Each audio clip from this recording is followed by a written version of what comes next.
Assalamualaikum warahmatullahi wabarakatuh. Perkenalkan, nama saya Sundari Purnamasari dengan NPM 2213054019 dengan prodi PG PAUD.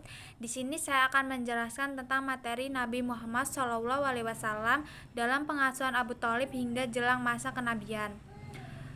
Materi pertama saya akan menjelaskan tentang Abu Thalib. Abu Thalib adalah anak dari Abdul Muthalib. Nama aslinya Abdul Mafas. Istri Abu Thalib bernama Fatimah binti Asad. Meskipun bukan anak kandung, Abu Thalib dan istrinya sangat menyayangi Muhammad SAW. Bahkan sejak kecil, Nabi Muhammad SAW selalu tidur di samping Abu Thalib. Kemanapun Thalib pergi, Nabi Muhammad selalu ikut dengan diajak olehnya. Abu Thalib mengakui bahwa Nabi Muhammad adalah seorang lelaki yang berakhlak mulia. Muhammad tidak pernah berbohong tapi berjudi, tidak minum arak, dan tidak pernah menyembah berhala. Di antara doa Fatimah di depan suaminya Abu Thalib adalah, "Wahai Tuhan, karunialah kepada kami seorang anak lelaki yang tampan wajahnya serta baik, sikapnya seperti Muhammad." Dalam bimbingan Abu Thalib diamanahi banyak domba dan Nabi Muhammad SAW juga diamanahi mengembala kambing. Muhammad SAW mengembala domba sejak 8 tahun hingga 21 tahun untuk membantu keuangan pamannya Abu Thalib. Semua nabi pengembala kambing, hikmah menggembala kambing tidak benar. Nabi Muhammad SAW sejak kecil belaka kumel dan lain-lain. Dan yang terakhir, Abu Thalib meminta hujan dengan wajah beliau Subhanahu wa ta'ala. Ketika Mekah sedang dilanda kekeringan, sebagai orang mengadukan hal tersebut kepada Abu Thalib, lalu Abu Thalib keluar bersama anak kecil. Dia memegang anak kecil itu dengan menempelkan punggungnya ke dinding Ka'bah. Dari jarinya memegang anak itu, langit yang ditandai bersih bertiba mendung dan menurunkan hujan yang deras sehingga lebah tering air dan lambing-lambing jadi subur. Saksi Rahib Buhairah. Ketika berumur 12 tahun, Nabi Muhammad SAW ikut Abu Thalib bersama kafilah dagang lainnya menuju Syam. Di Dusra kafir dagang Absu melewati Quilharai. Sang Zaid Tajid menyaksikan kearifan dagang tersebut karena awan selalu memayungi Muhammad SAW. Pohon-pohon dan berbatuan merunduk sujud. Bauriyah menjamu seluruh kafilah dagang tersebut pada sebuahnya tidak pernah dilakukan. Buhairah berdialog dengan Muhammad SAW, memeriksa dan melihat tanda-tanda kenabian di punggung dan mencium beliau memiliki Abu Thalib untuk menjaganya. Rahib, ketahuilah bahwa keponakanmu ini adalah nabi terakhir yang ditunggu-tunggu banyak orang, dan jika Yahudi tahu bahwa nabi datang dari Arab, maka dia akan membunuhnya. Sebaiknya dia membunuh Isa, jangan dibawa ke Syam, bawa pulang segera. Hikmah melintasi berbagai bangsa. Melintasi terlihat, mendengar dan merasakan langsung sebuah masyarakat, budaya, alam, dan hasil kreasi itu. Peradaban suatu negara pasti jauh berbeda. Dengan melihat peta dan membaca buku akan memancing pemikiran dan pesantikan imajinasi. Muhammad SAW sejak dini hendak menyiapkan Allah Subhanahu wa ta'ala agar memiliki pandangan cakrawala dan wawasan yang luas tidak sempit. Juga untuk menguatkan visi global untuk menjadi pemimpin berbagai bangsa serta menjadi rahmat bagi semesta alam, bukan hanya bagi bangsa Arab. Mengikuti perang Fajar. Perang itu terjadi kepada Nabi Muhammad SAW berusia sekitar 15-20 tahun. Sebab terjadinya perang karena Baras bin Qais bin Bani Kina membunuh Urma al-Rabi bin Usiin Urma hanya karena Rabu jengkel ketika Urrah dipilih untuk memimpin kafir dagangan. Nu'man bin Mut'im yang kaya pasti saat itu adalah bulan haram. Karena Firsi melindungi Fraza, Bani Mahazin mengumpulkan pedang terhadap Quraisy membalas kematian Uzza. Perang pun pecah pada bulan suci. Selama 4 tahun berturut-turut, kedua belah pihak saling berperang. Dalam pertempuran itu, awalnya Nabi Muhammad SAW bertugas memuati anak-anak pahan lawan yang berjatuhkan memberikan kepada paman-pamannya untuk dibalas tembakan. Namun pada tahun-tahun berikut ia juga ikut menembakkan panah itu ke arah lawan untuk melindungi paman-pamannya. Di antara hikmah diikutilah beliau SAW mengikuti perang Fizar adalah bahwa Rasul telah diarahkan mental dan kesiapan bela diri berperang sejak dini. Melalui perang ini beliau juga memiliki secara langsung watak dan pola masyarakat jahiliyah ketika itu, khususnya tak skala berperang. Terlibat dalam filsifutu. Silfihutu artinya orang-orang yang memiliki keutamaan. Sebagai terjadinya perjanjian ini, seorang pedagang dari Yanma datang ke kota Makkah yang dibayar oleh seseorang yang bernama Al-Asi bin Wali Asmam, ayahnya Armi al-Sah. Walaupun sudah minta tolong tetapi tak ada menggubris. Akhirnya dia teriak di samping Ka'bah, maka bangkitkanlah dan katakanlah Az-Zaibah, seorang pemuda Bani Azbah, butakan aku penuhi panggilanmu dengan membawa solusi.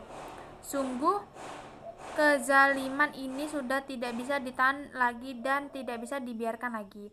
Lalu rumahnya Abdullah bin Zuban diadakan kesepakatan tokoh Quraisy yang intinya siapapun tidak boleh dizalimi di Mekah. Selain pasti akan dibutuhkan dan dikenakan hak yang dizalimi, termasuk minta membayar hutangnya.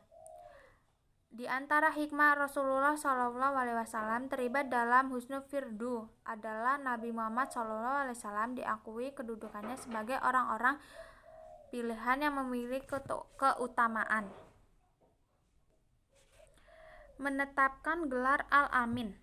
Di usia 21 tahun, Nabi Muhammad SAW terjun dalam perdagangan dan bisnis. Suatu saat satu orang datang membeli dagangan Nabi Muhammad SAW. Si Furma, saya bayar cash, tetapi saya titip barang saya. Setelah khafas saya akan kembali. Hanya setelah umroh dia langsung pulang. 3 hari kemudian baru ingat, dan ketika kembali di pasar Uka-Uka dia kaget. Nabi Muhammad SAW tetapi pada posisinya. Ketika ditanya, apakah engkau menunggu? Jawabnya, iya. Sejak saat itu semakin ramah orang Makkah menyebut beliau dengan Al-Amin, dan banyak orang yang menitipkan barang dagangannya. Terjaga dari dosa dan maksiat. Sejak kecil Nabi Muhammad SAW tidak pernah menyembah berhala, bahwa membenci Lata dan Uzza. Ketika mengembala domba dilanda rasa kantuk ketika diajak tontonan masyarakat hingga terjadi 3 kali. Dahulu orang yang haji dan umroh bagian tidak saat membeli pakaian ihram di Quraisy tertelanjang. Nabi tidak pernah melihat apalagi melakukan. Kesaksian Rohib Nashuro. Mendengar kejujuran Nabi Muhammad SAW, Siti Adijah mempercayakan dagangannya kepada Muhammad SAW. Rasulullah mengelola bisnis Khadijah Kezam bersama Maisarah, pembantu pria Khadijah R.A. Di perjalanan Rasulullah beristirahat di bawah pohon yang tidak jauh dari tempat ibadah Rohi Rusuro. Beliau bertanya kepada Masyiro, "Siapa laki-laki yang bersedia di bawah pohon itu?" "Dia orang Quraisy dari Ahlul Haram, keluarga terhormat," jawab Raisa dengan berkata, "Tidak seorang pun yang beristirahat di bawah pohon itu kecuali dia seorang nabi." Kepribadian Nabi Muhammad SAW memikat hati Khadijah. Siti Khadijah adalah saudara kaya raya juga cantik. Berkali-kali kaum lelaki bangsawan juga kalangan Quraisy mencoba melamar tetapi ditolaknya. Ketertarikan Khadijah bertambah sebulan dari saat setelah mengelola perdagangannya. Setelah pendapatan hasil berlimpah dan juga ditambah informasi dari masyarakat, tetapi budi pekerti beliau, kejeniusan, kejujuran, dan keamanahannya. Pernikahan Nabi Muhammad SAW. Maka melalui teman wanitanya, Masyah binti Musyafah, Siti Khadijah menyampaikan keinginannya agar Nabi Muhammad bersedia menikahinya. Setelah beliau menyampaikan keinginan kepada paman-pamannya, akhirnya mereka mendatangi paman Khadijah untuk melamar keponakannya. Pernikahan terjadi 2 bulan sepulang beliau dari Syam, yakni ketika usia Nabi Muhammad SAW 25 tahun dan Siti Khadijah 40 tahun. Apapun maharnya adalah 20 ekor unta muda. Peran Nabi Muhammad SAW renovasi Ka'bah. 5 tahun sebelum kenabian, usia 35 tahun, Mekah dilanda banjir. Ka'bah terendam, yang menyebabkan bangunan Ka'bah menjadi rapuh dan dindingnya pecah-pecah. Sementara orang Quraisy bimbang antara merenovasi atau membiarkannya. Karena takut jika harus merubahnya Ka'bah, akhirnya Walid bin Mughirah yang mengalami perubahan bangunan Ka'bah, lalu diikuti yang lain. Ketika melihat tidak ada terjadi apa-apa di Walid, kemudian Ka'bah dibangun kembali dengan biaya dari masyarakat Quraisy yang hanya menerima uang halal saja. Ketika pembangunan sudah sampai pada bagian Hajar mereka berselisih tajam tentang siapa yang mendapatkan kehormatan meletaknya Hajar di tempat semula. Akhirnya Abu Umayyah bin Muqtadir mengusulkan kepada siapapun yang pertama kali masuk pintu masjid sebagai penengahnya. Allah menghendaki Nabi Muhammad SAW yang masuk lebih dahulu. Di antara saling membisikkan, "Inilah Al-Min, kami rela kepadanya." Nabi Muhammad SAW memberikan solusi itu jika memuaskan hati semua, yakni beliau SAW membentangkan selendang, menempatkan hajat di atasnya, meminta kepala-kepala suku membagikan pinggir selendang yang mendekati posisi untuk Nabi Muhammad mengangkat dan menepatinya. Putra-putri Rasulullah SAW. Pertama, Ibrahim. Dilahirkanlah Maryam Al-Qurtiyah, wafat pada usia 17-18 bulan. Yang kedua, Al-Qasim, meninggal usia 2 tahun. Yang ketiga, Abdullah, dibujuk At-Thalib dan At-Sahir, wafat setelah lahir beberapa hari. Yang keempat, Zainab menikah dengan Abdul bin Usman, meninggal pada 8 Masehi. Yang kelima, Ruqayyah menikah dengan Utsman bin Affan, meninggal saat umat Islam meraih kemenangan pada perang Badar tahun 2 Masehi, memiliki anak bernama Abdullah. Ketika pembangunan sudah sampai pada bagian Hajar mereka berselisih tajam tentang siapa yang mendapatkan kehormatan dan diletak pada tempat semula. Yang keenam, Ummu Kulsum menikah dengan Utsman bin Affan, tidak memiliki anak, meninggal pada tahun 9 Masehi, tidak memiliki keturunan. Yang ketujuh, Fatimah menikah dengan Ali bin Thalib, memiliki anak yakni 1 Muslim, meninggal ketika kecil. Hasan, Husin, Zainab, dan Umar Zuko meninggal pada 11 Masehi. Semua putra beliau meninggal dunia selagi kecil. Sedangkan putri-putri beliau semuanya hidup pada masa Islam dan ikut berhijrah. Namun semuanya meninggal semasa beliau SAW masih hidup kecuali Fatimah yang meninggal 6 bulan setelah SAW wafat. Hikmah putra Nabi Muhammad SAW wafat ketika masih kecil. Di antara hikmah putra Nabi SAW wafat ketika masih kecil adalah untuk menjaga kehormatan dan keturunan Rasulullah SAW, karena ketika tumbuh besar sekalipun tetapi menjadi manusia biasa, bukan seorang nabi atau rasul. Selain itu, agar tidak ada mengkulturkannya atau menjadikan sebagai nabi.